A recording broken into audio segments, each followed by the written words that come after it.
जय श्री कृष्ण भक्तों, श्रीमद् भगवद गीता अध्याय 6 श्लोक 18। यदा विनियतं चित्तम् आत्मन्येवावतिष्ठते निस्पृहा सर्वकामेभ्यो युक्त इत्युच्यते तदा। भगवान कृष्ण अर्जुन को समझा रहे हैं कि ध्यान योग का अभ्यास करने वाला साधक जब नियमित अभ्यास के द्वारा अपने चित्त को अपने वश में करके स्वरूप में ही स्थित कर देता है, आत्म स्वरूप में दृढ़तापूर्वक स्थित हो जाता है और वह सभी व्यक्तियों, वस्तुओं और विषयों के प्रति आकांक्षा, स्पृहा से रहित हो जाता है, सभी इच्छाओं का परित्याग कर देता है, तब वह ध्यान योग में सिद्ध कहलाता है। उसका ध्यान योग सिद्ध हो जाता है, उसे भगवत प्राप्ति हो जाती है। अब भगवान ध्यान योग में सिद्धि प्राप्त करने वाले व्यक्ति के लिए जो दो महत्वपूर्ण आवश्यकताएं हैं उन्हें अर्जुन को समझा रहे हैं। भगवान कहते हैं कि जब ध्यान योग का साधक नियमित अभ्यास के द्वारा अपने चित्त को अपने वश में कर लेता है,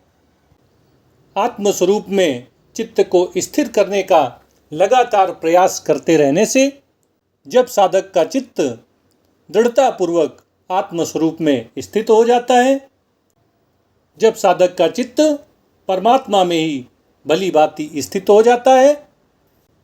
सांसारिक भोगों, ऐश्वर्यों, इंद्रिय तृप्ति के संसाधनों आदि से विमुख होकर जब ध्यान योग का साधक अपने चित्त को आत्मस्वरूप में ही स्थित करने में सफल हो जाता है, जब इंद्रिय विषय साधक के चित्त को अपनी ओर आकर्षित नहीं कर पाते हैं, जब साधक का चित्त विषय भोगों से प्राप्त होने वाले क्षणिक सुख के प्रति अन्यमनस्क हो जाता है, उसमें उसका कोई राग नहीं रह जाता है, कोई आसक्ति नहीं रह जाती है, सांसारिक सुखों में उसकी कोई ममता नहीं रह जाती है, तब वह अवस्था आती है जब ध्यान योग के साधक का चित्त उसके आत्मस्वरूप में ही दृढ़तापूर्वक स्थित हो जाता है। और जब यह अवस्था आ जाती है तो फिर ध्यान योग का अभ्यास करने वाला वह साधक सभी पदार्थों के प्रति, सभी व्यक्तियों के प्रति और सभी विषयों के प्रति आकांक्षाओं से, कामनाओं से, वासनाओं से रहित हो जाता है। उसमें कुछ प्राप्त करने की, कुछ बनने की, कुछ पाने की ना तो कोई अभिलाषा ही रह जाती है और ना ही वह किसी के सामने कुछ प्रदर्शन करने की इच्छा ही रखता है। ना तो उसकी सांसारिक भोगों और ऐश्वर्यों में कोई आसक्ति शेष रह जाती है, ना ही विषय भोगों के प्रति उसमें कोई ममता रह जाती है और ना ही उसमें विषय भोगों को भोगने की कोई कामना रह जाती है। जब ये अवस्था मनुष्य के जीवन में आ जाती है तो ध्यान योग का अभ्यास करने वाला वह साधक ध्यान योग में सिद्ध माना जाता है।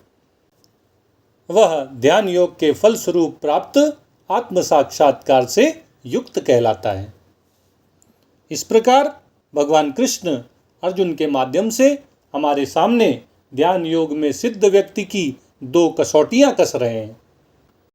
अगर कोई व्यक्ति समाज में ये दावा करता है कि उसने ध्यान योग में सिद्धि प्राप्त कर ली है, वह ध्यान योगी हो गया है, तो भगवान दो कसौटियों में उसे परखने के लिए कह रहे हैं। पहला कि उसका चित्त पूरी तरह आत्मस्वरूप में स्थित हो गया है, और दूसरा कि वह सभी विषयों के प्रति स्पृहा से, विषय भोगों की कामना से और इंद्रिय तृप्ति की इच्छाओं से रहित हो गया है। जो व्यक्ति इन दो कसौटियों पर खरा उतरता है, भगवान कहते हैं कि वही वास्तविक ध्यान योगी है।